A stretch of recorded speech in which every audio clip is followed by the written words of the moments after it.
Mahindra Thar right. And Mahindra XUV 700 दोनों गाड़ी में हमारी एक एक टिकट है। अरे वाह। तो हम एज ए कस्टमर ऐप को भी यूज़ कर रहे हैं और हम अपने सर्विस को खुद इंजॉय भी कर रहे हैं। महिंद्रा थार आती है 1.5 to 1.75 लाख्स में। ठीक है। जीप रैंगलर आ जाएगी 6 to 7 लाख्स में। ब्यूटीफुल। देन डिफेंडर है वो 10 to 12 लाख्स रुपीज़ में। Not bad. भाई दिल्ली में तो थार हो या कुछ भी हो, लोगों को गाड़ी से बहुत लगाव है। यहाँ पे लोग जो है एक्चुअली में लाइफ जीना जानते हैं। See we as a platform don't make money in buying and selling of the car. हाँ। तो गाड़ी की जो भी प्राइस ब्रांड कम करेगी वो कस्टमर की ही बेनिफिट है। So how are you mister Sanjeev and how is your day going? Super, I am excited. I am here in Delhi, right, in your office, yep, Noida. yep. Nice. Super excited to host you, and like the thing is, thank you for taking out time, because in such a lifestyle it becomes quite tough to manage time.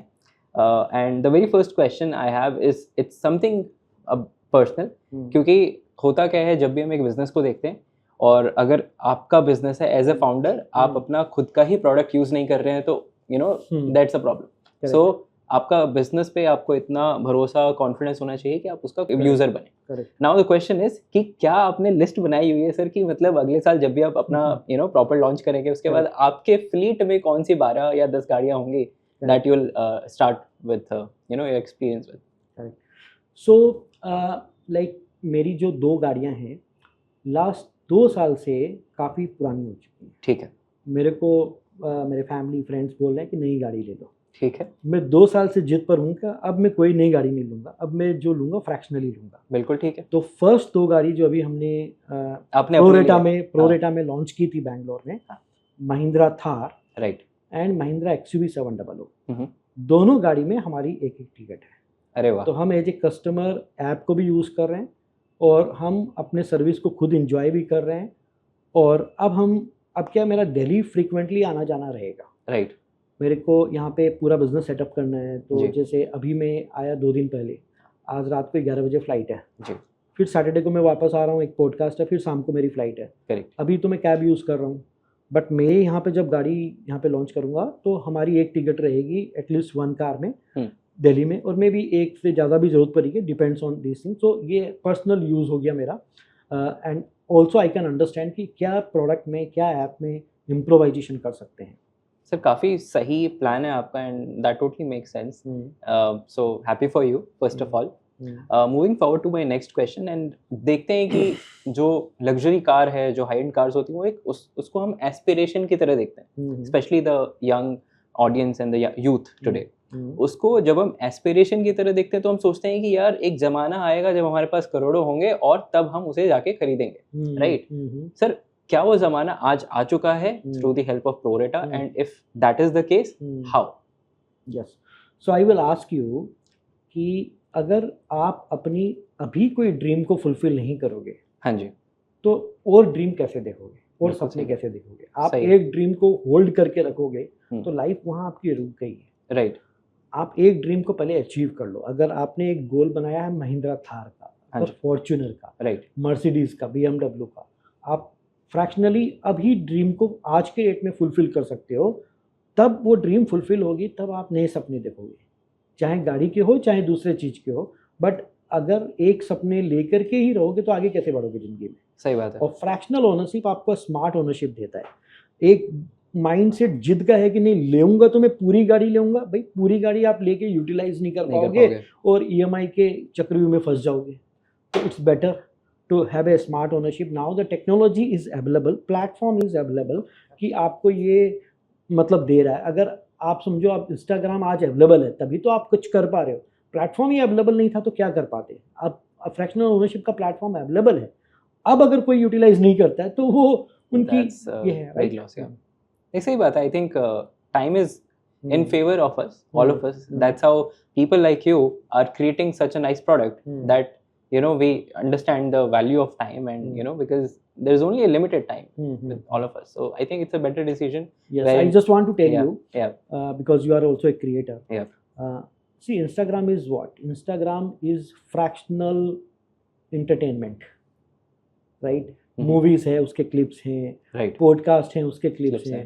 Ultimately क्या है तो फ्रैक्शनली आपके 1 घंटे के podcast में से 3 से 4 clips निकल जाएगी और वो इंस्टाग्राम में चली जाती है। लोग वो ज़्यादा देखते हैं, लोग यूट्यूब पर पूरा पॉडकास्ट कम देखते हैं। सही बात। तो क्या चीज़ चल रही है आज के डेट में? फ्रैक्शनल चीज़ें चल रही हैं, इज़ अ पीस ओनली। और मैं बताता हूँ कि अगर आज से 50-100 साल पहले देखते हैं, कोई बिजनेसेस था, कोई भी तरीका का रेस्टोरेंट बिजनेस है या कोई भी इंडस्ट्री है, सीमेंट का प्लांट है और मे बी शुगर इंडस्ट्री है, तो उस समय किसी ने IPO लेके आया होगा, वो पूरा रेगुलेशन बना है और पूरा स्टॉक मार्केट डेवलप हुआ over a period of time. अगर आप 90s 50s 60s 70s की बात करो तो स्टॉक मार्केट भी उस समय बहुत ही स्लो था या इमेच्योर था और स्टार्ट ही हुआ था, वो भी स्टार्टअप ही था स्टॉक मार्केट भी। Correct. What is stock market? Stock market is fractional ownership of a business, right? So fractional ownership आपको एक तरीका से तभी होता है जब आपका डिमांड अवेलेबल है कोई प्रोडक्ट का, सप्लाई अवेलेबल है, राइट, टेक्नोलॉजी अवेलेबल है वो डिमांड और सप्लाई को मीट करने के लिए, एंड फाइनली एक रेगुलेशन गवर्नमेंट देता है कि आप इस फ्रेमवर्क में काम करो। So that's how a fractional ownership का इकोसिस्टम रेडी होता है, and that is where we are. Demand है, सप्लाई है, टेक्नोलॉजी है, बिजनेस बड़ा होएगा तो गवर्नमेंट का सपोर्ट आएगा एंड रेगुलेशन फ्रेमवर्क बनेगा। I totally agree with you on fundamental basis. And my next question to you is कि ये जो हमारे यंग प्रोफेशनल है, मान लीजिए 22 से लेकर के 35 की जो प्रोफेशनल्स हैं, उनके लिए आपके टॉप 5 पिक्स कौन से रहेंगे आपकी ही फ्लीट में से इन द कमिंग फ्यूचर? अभी मान लीजिए 10 ही है, लेकिन फ्यूचर में आप और ऐड करेंगे, तो आपके टॉप 5 पिक्स कौन से होने वाले हैं कार के लिए? टॉप 5 पिक्स मतलब आप कौन से 5 कार सिलेक्ट करना चाहेंगे या रिकमेंड करना चाहेंगे प्रोफेशनल्स को, यंग प्रोफेशनल्स को? यंग प्रोफेशनल को, दे आर मैरिड और not married? Let's assume they're not married. They are not married, right? Okay, so then you can basically depends on their usage. If somebody is a car enthusiast और उसको थोड़ी off roading और road trip करनी है, obviously Mahindra Thar, correct, और jeep Wrangler, okay, ये दो। और में भी अगर थोड़ा बजट अच्छा है, थोड़ा बजट अच्छा है तो लैंड रोवर डिफेंडर। अगर थोड़ा वेल्दी, कितना बजट अच्छा, what do you mean by that? कितना? सी, महिंद्रा थार आती है 1.5 to 1.75 lakhs में, ठीक है। आपको जीप रैंगलर आ जाएगी 6 to 7 lakhs में, ब्यूटीफुल। देन डिफेंडर है वो 10 to 12 lakhs रुपीज में, नॉट बैड। सो उस प्राइस रेंज, जिसका जो प्राइस रेंज है उसके हिसाब से यंगस्टर को इस तरह की गाड़ी चाहिए, क्योंकि अभी आप ऑफ रोडिंग, अभी आप घूम सकते हो, अभी आप सिंगल हो, मतलब कोई रेस्ट्रिक्शन नहीं है, अभी आप पूरा देश देख सकते हो, पूरा इंडिया घूम सकते हो, correct, right? You need this kind of car, infrastructure available है, रोड्स अवेलेबल है, बहुत ब्यूटीफुल रोड्स। तो ये आज का इंडिया है जिसको पूरा इंडिया देखना है, and they need this car. अगर आप सोचो मैं 70-72 लाख की गाड़ी EMI पे लूँ तो वो सेंस नहीं बनता, बिकॉज आप पूरा इंडिया 365 दिन तो नहीं देखोगे, राइट? Young professionals. अच्छा, एक बात बताइए, बहुत ही इंटरेस्टिंग सवाल है। आप हाई एंड कार्स लेके आ रहे हैं, आप लग्जरी कार्स लेके आ रहे हैं, आप अफोर्डेबल कार्स पे लेके आ रहे हैं। सर, ये जो हाई एंड सुपर बाइक्स होती हैं, डुकाटी हो गई, BMW हो गए, हायाबुसा हो गए, कावासाकी, सर ये कब आएंगी? मतलब सर यूथ के लिए इतने आप काम कर रहे हैं सर, इधर भी थोड़ा क्या प्लान है आपका, बताएंगे जरा? सी, बाइक्स हम लोग ऐड करेंगे, बट अभी तो हमको पहले कार पर फोकस करना। अभी हमने तो प्लान है, हाँ या नहीं? प्लान तो ऑब्वियसली है, bikes will 100% will be there in our platform, right? But अभी हमारे पास ना तो बैंडविड्थ है, ना हमारे पास रिसोर्सेज है कि हम मल्टीपल प्रोडक्ट्स को लॉन्च कर सकें, राइट? बाइक्स का मार्केट भी काफ़ी बड़ा बनेगा, बहुत बड़ा मार्केट है, बिकॉज आई कैन अंडरस्टैंड कि जो बाइक्स को भी लोग फ्रैक्शनली लेना चाहते हैं, क्योंकि 10-20-30 लाख की भी बाइक्स आती हैं, 50 की भी आती हैं, हाँ, राइट? वो मार्केट हम obviously we will going to launch very soon, but at least 2 साल लग जाएंगे। नॉट बैड, क्योंकि देखिए 2 साल इज ऑल्सो फाइन। अगर आप 2026 तक भी लॉन्च करते हैं, given the fact that option भी मिल रहा है, because at this moment there is no option, right? So I think it's worth the wait, right? Sir, अभी हम थार, स्पेशली थार और फॉर्च्यूनर की बात कर रहे थे। आप दिल्ली में आते रहते हैं फ्रीक्वेंटली, क्या आपने नोटिस किया यहाँ पे कल्चरल फैक्टर है, थार की तरफ बहुत लगाव है लोग, ऐसा आपको क्या लगता है? भाई, दिल्ली में तो थार हो या कुछ भी हो, लोगों को गाड़ी से बहुत लगाव है। यहाँ पे लोग जो है एक्चुअली में लाइफ जीना जानते हैं कि भाई गाड़ी अच्छी चाहिए, लोग शौक से जीते हैं, नॉट ओनली कि हमेशा काम करना है, वर्क करना है। So they have their leisure lifestyle. तो थोड़ा नॉर्थ इंडियन कल्चरली लाउड है एक थोड़ा। तरीका का, हाँ थोड़ा मतलब यहाँ पे लोगों को रियली गाड़ी काफ़ी इंजॉय करते हैं। We have seen highest traction in Delhi NCR, even Chandigarh, even Ludhiana city से काफ़ी ज़्यादा लोगों ने अप्रिशिएट किया है, वेट कर रहे हैं कि कब हमारी सिटी में आप लॉन्च करोगे। अमृतसर, सो पंजाब में लोग हैं, तो मतलब इवन टायर 2 टायर 3 सिटीज़ में भी बहुत एग्रेसिव है। North India is far aggressive in terms of मतलब लग्जरी गाड़ी के लिए उनको काफ़ी शौक है, इंटरेस्ट काफ़ी है। साउथ इंडिया में भी, हाँ साउथ इंडिया में भी केरला एक डिफरेंट मार्केट है जहाँ पर काफ़ी कार एंथुसियास्ट हैं। राइट। एंड बैंगलोर थोड़ा सा ट्रैफिक के कारण से लोगों को प्रॉब्लम हो रहा है, but still we have lot of used cases in Bangalore also. Bangalore में लोगों का क्या है कि तमिलनाडु से काफ़ी होम टाउन है लोगों का, या फिर आंध्रा से लोग है जो होम टाउन जाना चाहते हैं अपने, और 200-300 किलोमीटर में होम टाउन है, आज 3 दिन की छुट्टी है, घर जाता हूँ, तो वहाँ पे आपको अच्छी गाड़ी चाहिए, एक अच्छी गाड़ी चाहिए आपको, राइट। अगर आप अच्छी गाड़ी जाओगे, अच्छे से ट्रेवल करोगे, एक बंदा इंजीनियरिंग पढ़ा हुआ है, MBA पढ़ा हुआ है, तो आपको अपनी लाइफस्टाइल मेंटेन करनी होगी, राइट। एंड वो आपका यूजेज इज 30-60 डेज ओनली, आप उससे ज़्यादा तो जाओगे नहीं। तो वो काफ़ी बड़ा यूज केस है बैंगलोर के लिए, जहाँ पे इवन आंध्रा और मतलब ये आपका तमिलनाडु और केरला से लोग बैंगलोर में सेटल्ड हैं, एंड उनको होम टाउन जाना है, और वो भी कम से कम साल में एक दो महीना जाना है, क्योंकि कई बार वर्क फ्रॉम होम होता है यार। वर्क फ्रॉम होम में लोग क्या है कि चलो 10 दिन घर चले जाते हैं, और वहाँ जो उनको जो होम टाउन में जाते हैं तो उनको वहाँ पर एक अलग ही अच्छी गाड़ी लेके जाए तो उनको इज्जत भी अच्छी मिलती है, प्राउड भी होता है, और वहाँ पे एक रेस्पेक्ट भी होता है, क्योंकि आप same number plate car again and again 5 साल तक लेके जा रहे हो। सही बात। और ये फ्रैक्शनल ओनरशिप को आप स्मार्ट ओनरशिप समझिए। बहुत लोग सोचते हैं यार ये तो बेवकूफ़ बना रहा है, तो मतलब वहाँ पे आके देखिएगा कि घर पे मारुति गाड़ी है और लेके आता है वहाँ पे ये गाड़ी, तो नहीं, आपने एक स्मार्ट डिसीजन लिया है। आप बैंगलोर सिटी में हो तब आपको ये प्लेटफॉर्म मिल रहा है। अगर आप और के मतलब सिटीज़ में हो जहाँ भी हमारी सर्विस ही अवेलेबल नहीं है, तब आप कैसे कर पाओगे। आप आज अगर आप कुछ ऐसी सिटी में हो या कुछ आपके पास स्मार्टफोन है, तभी आप इंस्टाग्राम यूज़ कर सकते हो, राइट। तो वो सिटी है आपके लिए जहाँ पे आपको ये फैसिलिटी अवेलेबल है, प्रो रेटा प्लेटफॉर्म का सर्विस अवेलेबल है, तभी तो आप वो अपनी लाइफस्टाइल को अपग्रेड कर पा रहे हो। Correct sir, beautifully answer. I think it's a win win situation for everyone. Yes right sir, थोड़ा फाइनेंशियल्स को ब्रेक डाउन करके एडवांटेजेस बताइए आपका। को ओनिंग जो होता है, को ओनरशिप हो गया, और जो अपना इंडिविजुअल ओनरशिप है। हाँ सी, इंडिविजुअल ओनरशिप जो है दैट इज 100% फुल ओनरशिप, वो आपका डेली कम्यूट को सॉल्व करता है। आपको एक गाड़ी होनी ही चाहिए जो आपका डेली रूटीन को के लिए है, तो वहाँ पे वो गाड़ी आप EMI पे लो या आप फुल पेमेंट करके लो, वो आपका फाइनेंशियल चॉइस है।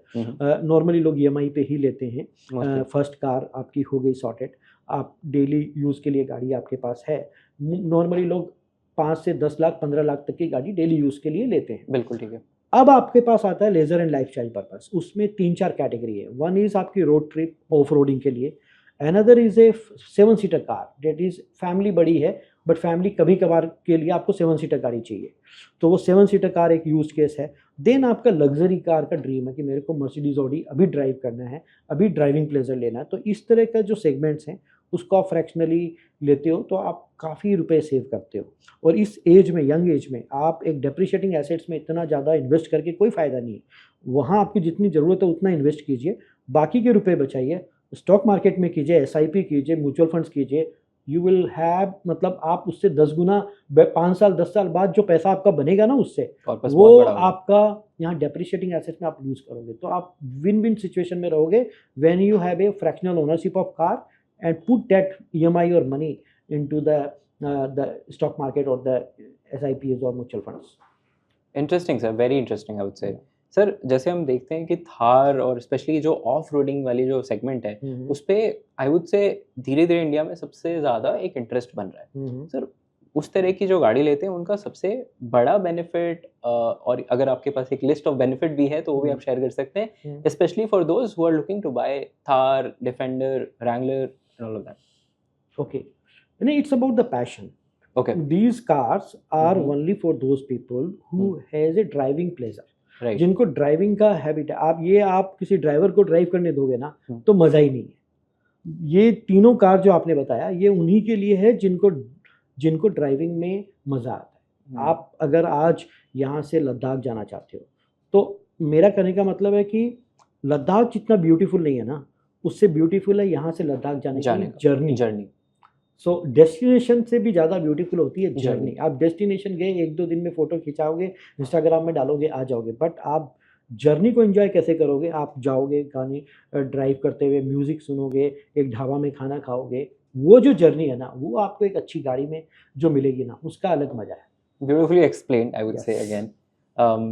सर, को ओनरशिप के अलावा और just about the fact that आपके पैसे बचते हैं, इसके अलावा और क्या बेनिफिट है सर इसमें बड़ा जो है यूएसपी, अगर आप शेयर करना चाहें तो? पैसे बचा दिए सर आपने, उसके अलावा क्या क्या है जो देखो, गाड़ी जो है ना आज की डेट में आपकी लाइफस्टाइल है, राइट? आज अगर कोई बंदे को आप देख रहे हो कि वो बंदा किस गाड़ी से उतर रहा है, इट्स ए इमेज बिल्डिंग। आप जो बोल रहे personal branding, it's a personal branding, right? आप एक इवेंट में जा रहे हो, 5 स्टार होटल में इवेंट अटेंड कर रहे हो, बट वहाँ पे आप कैसे उतर रहे हो, लोग नज़र से देख रहे हैं, आपको पता भी नहीं चलेगा कि आपकी इमेज कैसे बन रही है। करेक्ट। चाहे कोई भी तरीका का इवेंट्स हो, ऑफलाइन हो या आपके सोशल फंक्शंस हो या बिजनेस फंक्शंस हो या क्लाइंट मीटिंग हो, आपकी पर्सनल ब्रांडिंग है ये। आपको जिस तरीका से आप हमेशा शूट नहीं पहनते हो, हमेशा काइंड ऑफ ब्लेजर और ये नहीं पहनते हो, तो वो आपको कभी कभी ही चाहिए, राइट? आप कोई फंक्शन में हो तभी आपको एक ये चाहिए, उस तरह के कपड़े चाहिए। तो वो सेम तरीका से गाड़ी भी वैसे ही, आपको कभी कभार ही लग्जरी गाड़ी चाहिए, वो आपकी पर्सनल ब्रांडिंग है। So it's not money, it's about the personal branding also. Sir, I can't agree more with you, I will be very honest. मेरे को लगता है ये जो आपने बहुत अच्छे से समझाया, I think this logic is again totally making sense to me. आप बिल्कुल सही कह रहे हैं, we do not dress up every single day, but on special occasions, right? On anniversaries, on birthdays and occasions like weddings, right? So I think it makes sense. Yes. Sir, अभी जो आपके pro रेटा की app है या फिर as a business, इसमें सबसे ज़्यादा जो लग्जरी कार्स है उसकी डिमांड कौन कौन सी कार्स की सबसे ज़्यादा है, और अवेलेबिलिटी जो फ्यूचर में होगी वो कौन कौन सी कार्स की है, तो अगर आप अभी थोड़ा बता सकें। सो ऑब्वियसली हमने सबसे ज़्यादा जो ट्रैक्शन अभी देखा है महिंद्रा XUV 700 का है, जहाँ पे वो गाड़ी एक्चुअली में नीड फुलफिल कर रही है कस्टमर की, क्योंकि वो 7 सीटर कार है और काफ़ी अच्छी डिज़ाइन कार है। तो हमने ऑलरेडी एक कार बैंगलोर में रोल आउट कर दी है, दूसरा एक ग्रुप रेडी है जो इस मंथ डिप्लॉय हो जाएगा। उसके बाद हमारा ऑलरेडी 2 ग्रुप और मतलब दिल्ली में उधर में, तो ये हाईएस्ट सेलिंग प्रोडक्ट हमारा अभी महिंद्रा XUV 700 समझ लो आप। फॉर्च्यूनर है, जो कि फॉर्च्यूनर के ओल्ड पुराने लवर हैं जिनका ड्रीम कार है, वो एक अच्छा है। हाई क्रॉस एक अच्छी कार है, बट डिमांड ज़्यादा होने के कारण उसकी वेटिंग बहुत ज़्यादा है। तो हाई क्रॉस एक अच्छी सेगमेंट में दिख रही है हमको। स्कॉर्पियो एन, जो कि महिंद्रा की स्कॉर्पियो एन है, फिर महिंद्रा थार हो गई, ये सब कारों की आप समझो कि हाई डिमांड प्रोडक्ट्स हैं। और सर, जो लग्जरी सेगमेंट है जो 50-60 लाख से ऊपर, उसमें कौन कौन से लिस्ट में आते हैं? लग्जरी सेगमेंट में आप देखो तो you can say Audi Q5 है। Interesting. Audi Q5, Mercedes GLC, Mercedes GLC, even Mercedes GLS के भी काफ़ी लवर्स हैं, बट वो काफ़ी हाई एंड हो जाती है, around 1.8 crore. I understand, but like, of course, 15 lakh rupees, हाँ, तो वो भी काफ़ी अच्छा इंटरेस्ट आया है।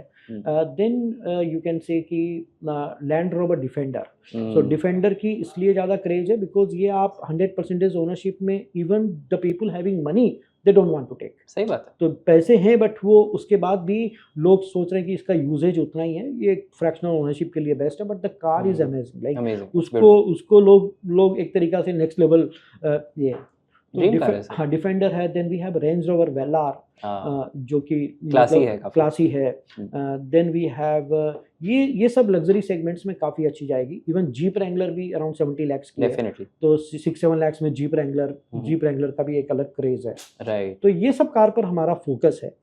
ईवी हम अभी लॉन्च नहीं करेंगे, ईवी हमारा काम चल रहा है टेक के ऊपर में, तो ईवी पर हम आप मान के चलो एटलीस्ट 6 to 9 मंथ्स देरी है। सो लोगों की हम डेटा ले रहे हैं, इंटरेस्ट ले रहे हैं। कम्युनिटी हमारे ऐप पर आप वेट लिस्ट ज्वाइन कर सकते हो ईवी के लिए। Got it. तो ईवी का जब राइट टाइम आएगा तो हम ईवी भी लॉन्च कर देंगे। अभी हम आपसे वेट लिस्ट ज्वाइन करने के लिए बोल रहे हैं कि आप वेट लिस्ट ज्वाइन करो हमारे ऐप पर ईवीज़ के लिए। ईवी की भी काफ़ी अच्छी डिमांड है, बिकॉज ईवी क्या होता है, आप ये सोचो कि आप ऑलरेडी डीजल और पेट्रोल गाड़ी चला रहे हो, EV is a transition, like आपका हैबिट चेंज होने वाला है। सही। लोग इसको पहले एक बार ट्राई टेस्ट करना चाहते हैं कि ईवी में हमेशा के लिए आने वाले लाइफ के लिए कमिट करूं, पहले एक बार हैंड्स ऑन कर लेता हूं, फ्रैक्शनली टेस्ट करके देखते हैं। और ईवी कॉस्टली आती है, ईवी आपको मतलब 15-20 लाख से कम तो आती नहीं। हाँ नहीं, अच्छी ईवी अगर आप लो तो 30-40-50 लाख 70 लाख की, ईवी 6 जो है 70 ऑडी लाख की भी आ रही है, सारे बड़े ब्रांड्स की भी ईवी आ रही है। तो ईवी को फर्स्ट आदमी एक बार फ्रैक्शनली ट्राई करना चाहेगा, टेस्ट करके देखें। हाँ कि भाई इससे मैं एक बार यूज टू हो जाऊं, कैसे चार्ज होता है, कैसे मैं ट्रैवल कर पाता हूँ। तो ईवी हम 6 महीने अभी हम इंटरेस्ट कलेक्ट कर रहे हैं, आप पहले इंटरेस्ट सबमिट कर दो, हम कम्युनिटी बिल्ड करेंगे एंड ईवी रोल आउट हो जाएगा after 6 months. Got it sir. अभी जैसे आप देख रहे हैं, आपने न्यूज़ देखा ही होगा कि लैंड रोवर अब इंडिया में ही अपनी गाड़ियाँ बनाने वाला है। करेक्ट। अब सर इससे क्या होगा आने वाले कुछ सालों में, नॉट इमीडिएटली बट आने वाले कुछ सालों में, कि क्या आपके प्लेटफॉर्म पे लैंड रोवर की कार्स का प्राइस कम होगा क्योंकि इंडिया में ओरिजिनली फुल ओनरशिप पे भी कम होगा? तो किस तरह का 15-20% का एक जो आ रहा है डिस्काउंट, क्या वो फ्यूचर कार लवर्स के लिए अवेलेबल होगा आपके प्लेटफॉर्म पे? See we as a platform don't make money in buying and selling of the car. हाँ, तो गाड़ी की जो भी प्राइस ब्रांड कम करेगी वो कस्टमर की ही बेनिफिट है। अच्छा, अगर कुछ आज मतलब इसके कारण से लैंड रोवर प्राइसेस कम होते हैं तो it's a very transparent platform. जो भी गाड़ी की on road price invoice value आती है we share with the customer, divide by 12 आप अपना कंट्रीब्यूशन अमाउंट दे दो, वो डीलर के पास पैसे जाते हैं। We don't make money in buying and selling of the car. जो भी ब्रांड्स डिस्काउंट्स ऑफर्स जो भी रोल आउट करती है वो डायरेक्टली कस्टमर हमको जो देता है वो एनुअल मेंटेनेंस चार्ज देता है AMC। उसमें हमारी सर्विसेज इंक्लूड हैं, जिसमें 3 मेजर सर्विसेज हैं: car pickup and drop, insurance premium payment करना और service and warranty service maintain करना गाड़ी की टाइम टू टाइम। तो ये तीनों मेंटेनेंस हम as a part of the package, उसी में हमारा मार्जिन भी रहता है। तो as a policy we don't make money in buying and selling of the car. Sir अब जैसे मान लीजिए इसमें अपना, अब मान लीजिए हर महीने डिफरेंट ऑफर्स आते हैं, कभी दिवाली है, कभी कुछ है, इतने सारे फेस्टिवल्स हैं, हर महीने इतने ऑफर्स हैं। तो क्या आप कह रहे हैं जैसे स्टॉक मार्केट में आज जिस भाव पे आप खरीदते हो, आप गाड़ी भी उसी भाव पे दोगे, दिलवाओगे जो उस महीने का डिस्काउंट होगा, आप ऐसा कह रहे हैं? यस। सो ट्रांसपेरेंट बाइंग है, ट्रांसपेरेंट सेलिंग है। एक्चुअली में गाड़ी हम नहीं खरीद रहे, गाड़ी आप ही खरीद रहे हो। We are facilitating the transaction. आपको डीलर के यहाँ से इनवॉइस आ गया। अब देखिए 5-7 ओनर है, 5-7 ओनर में मिनिमम कितने होते हैं? 5-7 ओनर, एवरेज में 5 से 7 ओनर रहते हैं। अच्छा। मिनिमम 4 है, मैक्सिमम 12 है। Got it. On an average we have seen 5-7-8 लोग होते हैं। अब 5-7-8 लोग में से कौन डीलर के साथ इंटरेक्ट करेगा, राइट? एक POC चाहिए, 1 POC इज प्रो रेटा। आपको इनवॉइस दे दिया, अगर किसी 5-7 ओनर में से किसी का अच्छा टच है डीलर के साथ, वो बात करता है, डिस्काउंट ले लेता है, वो फाइनल हम फर्दर निगोशिएट इनवॉइस जो आता है वो शेयर कर देते हैं। So we don't make money in buying and selling of the car. जो भी जिस मंथ के ऑफर हैं, जो भी प्राइस हाइक हुई है, डिस्काउंट मिलना है, वो सब कस्टमर का है। So it's a win win again for everyone, right?